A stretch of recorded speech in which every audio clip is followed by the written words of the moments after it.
John Edwards, Jim Powers for the High School Sports Caravan, inside the High School Sports Caravan, Week 9. And Jim, we talked about it last week. No real changes within the top 10 rankings, but a lot of things in play this week for districts. Yeah, that's the big thing right now is, you're kind of seeing not a lot of shifting around. Class 5, you see Parkway North make their way in the number 10 slot, tied for 10.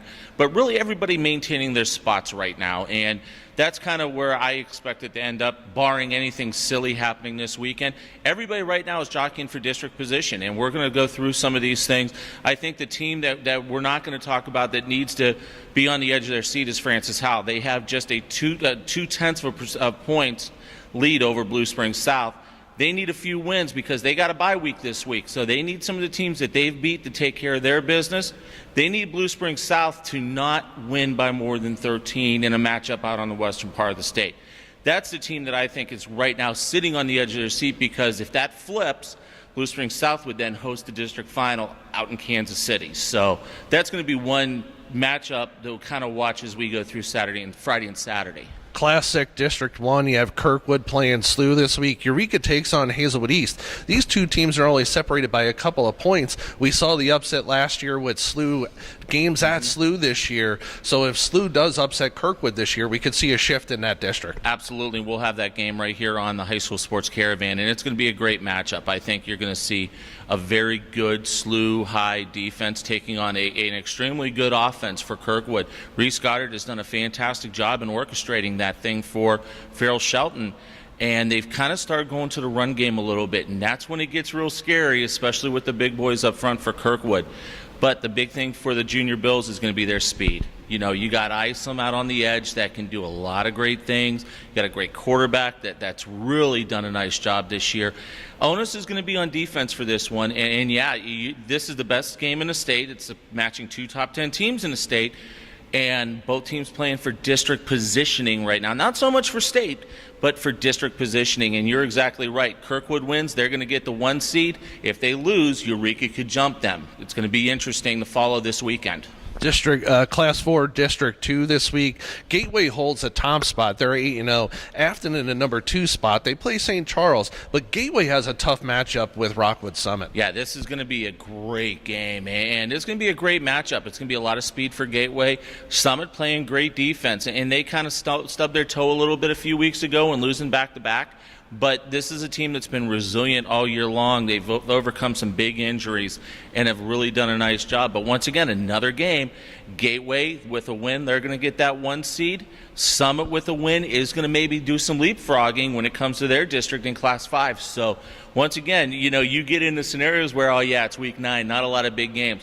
Every game is big this week. Also in the Class 4 District 2, Miller Career Academy in the number 4 spot. Lutheran South in the number 5 spot. Lutheran South, big game last week and a win for them over Lutheran St. Charles. Cody Schrader, 5 touchdowns for them. But those two schools vying for a spot, maybe flip-flopping, because Miller Career takes on Jackson, who's 4-4 in the season, and Lutheran South takes on Live for Life Academy. Yeah, Lutheran South should get the win. That young man is just unbelievable. I saw him play against Burroughs and was thoroughly impressed with him. He had a big game last week. Plus, too, they beat a Lutheran St. Charles team that's going to give them points.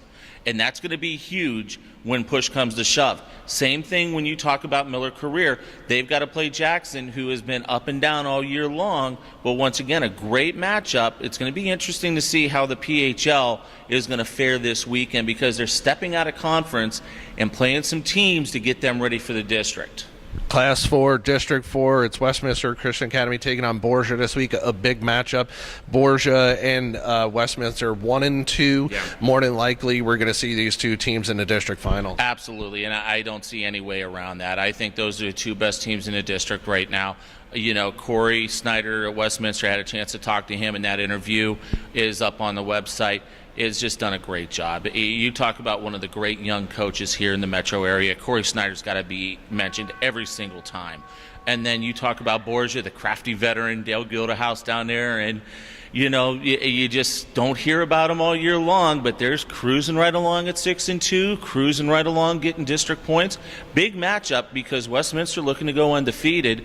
They got one monkey off their back in beating Burroughs a couple weeks ago. They want that undefeated season. They want that one seed because that's going to go a long way in securing home field the whole way through. One of the other schools that we failed to mention, not really failed to mention, it's John Burroughs in their class, really top of their class, and they should finish the top seed, and they should make it pretty much to the district finals. I think they get to the district final. I think they get through their sectional. I think the quarter and the semi could be a little tough depending on where they're going to have to go. It's north-south this year on the bracketing, so it may cut them a little bit of slack to get back to the dome. But once again, they bounced right back after the loss to Westminster, and they're doing everything that they need to do. They've been that consistent all year long. Westminster just beat them. Westminster just flat out beat them 2 weeks ago, and now it's that recovery mode, and they did a great job last week. And I really look for Burroughs to make a deep run into the state playoffs. Really, no other changes to speak of so much throughout the area. Friday night, the high school sports caravan will be at Slough High as Kirkwood travels in to take on the junior Billikens Friday night. Todd Schumacher will have the call on that. We want to thank you for watching Inside the High School Sports Caravan. Please visit some of our fine sponsors, one of our newer sponsors. Take care of our apparel, winningstreak.com. It's winning-streak.com, 618-277-8191. Look them up if you need any sort of apparel, embroidery, anything like that. They can help you out. For Jim Powers, John Edwards, thanks for tuning in, and we'll see you next week on Inside the High School Sports Caravan at highschoolsportscaravan.com.